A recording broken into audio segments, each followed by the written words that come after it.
Museu Casa é o poeta e diretor da Casa Guilherme de Almeida, Marcelo Tapia. Marcelo, eu queria que você mostrasse aqui pra gente as obras de artes, muitas, né, de pintores famosos que Guilherme de Almeida tinha aqui nessa sala de estar. Nessa sala de estar de Guilherme, nós temos aqui, nesta parede, não é, retratos de Baby de Almeida, esposa do Guilherme. Não é? Retratos feitos por, aqui no caso, Anita Malfatti, na década de 20. Dá até para nós termos aqui a comparação da imagem dela em fotografia da mesma época. Não é? Aqui nós colocamos para que haja aí uma possibilidade de comparação, né, da imagem. Acima também, na década de 20, o retrato feito por Di Cavalcanti. Ao lado, por Vittorio Gobes. E aqui também a Lazar Segal, não é isso? Isso. Aí nós vamos para lá, um retrato feito por Lazar Segal, em 1924. O retrato da Baby de Almeida. É um retrato considerado particularmente interessante pelo tratamento aí do fundo, né, geométrico, com o uso de cores um tanto atípico em relação à obra do próprio Lazar Segal. Né? E aqui nessa sala a gente tem também esse destaque aqui, a escultura de Brecheret. Isso, essa escultura esteve exposta na Semana de Arte de 22, né, no Municipal. Foi uma das esculturas que o Brecheret expôs, num conjunto de 14 esculturas. Ela se chama Soror Dolorosa porque se baseia num poema longo de Guilherme, editado em 1920. Então, o Brecheret partiu desse livro de Guilherme, livro de Horas e Soror Dolorosa, da Quelle Poème de Guilherme de Almeida, para conceber esta escultura em bronze. E essas obras todas se devem ao contato com esses pintores que o casal tinha, né? Por ser parte integrante Sim. da Semana de 22 e da inteligência ali, claro, da época. O Guilherme participou ativamente da concepção e da realização da Semana de Arte Moderna de 1922. Foi um dos principais articuladores. Não é? Foi editor também da revista que era porta-voz do movimento, a Claxon. Então, com este contato estreito que ele mantinha com os artistas e com os escritores ligados ao movimento, ele pôde reunir ao longo do tempo estas peças, né, artísticas bastante significativas e representativas mesmo da obra desses pintores modernistas. Né? Aqui atrás de você a figura de Guilherme de Almeida retratada por também Lazar Segal. Lazar Segal, exatamente. É o conjunto, então, né, ele retratou a esposa de Guilherme e o próprio Guilherme. E esse brasão aqui? Esse brasão é o brasão da família Almeida. Né? Esse foi uma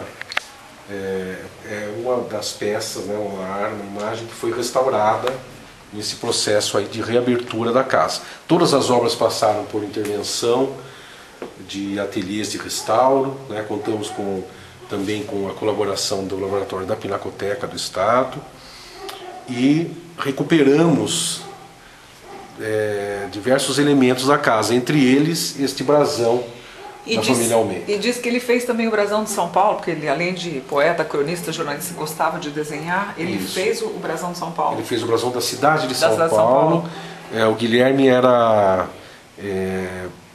adorava, né, ele se dedicava à heráldica, fez vários brasões, fez o brasão de Brasília, fez algumas cidades do interior do estado e fez a cidade de São Paulo também. Cultivava a heráldica.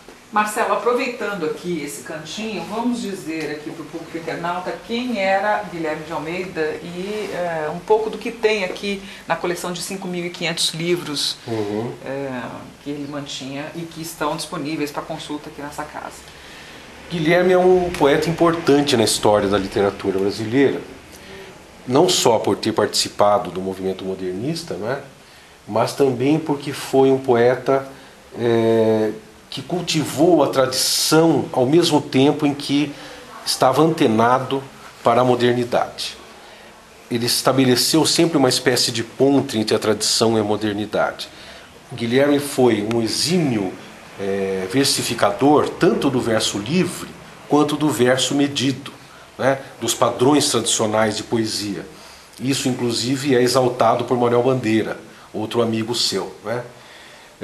Portanto, uma referência para a poesia brasileira pela qualidade da sua produção, tanto no aspecto mais tradicional da versificação, quanto no aspecto mais moderno de concepção de versos livres, que ele elaborou de uma maneira muito própria.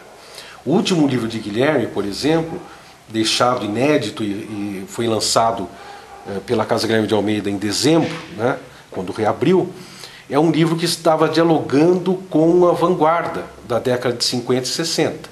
Ele escreveu e terminou o livro em 69, 2 meses antes de falecer, um livro composto de poemas absolutamente sintéticos, concisos, breves, que claramente dialogavam com a vanguarda da década de 60.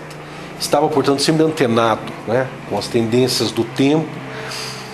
Guilherme também teve uma ação plural em diversas áreas, né, de atuação na cultura do Brasil. Foi jornalista, foi diretor da Folha de São Paulo, teve o seu próprio jornal, que foi fechado prematuramente por Getúlio Vargas, né? Mas era colunista de diversas publicações. As colunas renderam milhares de textos de alto nível literário, mesmo no caso de colunas jornalísticas, né, breves. O Guilherme mantinha aquele cuidado com o texto próprio de quem trabalha com poesia. É o caso, por exemplo, desta crônica da Escada em Minha Mansarda, né, que é uma peça literária de alto nível. Guilherme foi crítico de cinema do Estado de São Paulo durante 3 décadas, da década de 20 à década de 40. Toda essa produção de Guilherme, toda essa atuação diversificada, e principalmente como tradutor, que é um dos maiores tradutores de poesia que o Brasil já teve, né? Traduziu Verlaine, apresentou os poetas franceses. Nós estamos preparando agora a nova reedição dos Poetas de França, né? Vai sair com a colaboração da Casa Guilherme de Almeida, possivelmente lançada na Flip. Guilherme, a partir disso tudo, do trabalho dele como tradutor e da atuação dele em outras áreas da cultura, nós temos construído aqui um centro de estudos de tradução literária que faz cursos, promove cursos, palestras, discussões, não só sobre tradução e teoria da tradução, mas também em outras áreas em que Guilherme atuou. Por exemplo, da crítica cinematográfica. Nós fazemos encontros com projeção de alguns filmes comentados por Guilherme à época, não é?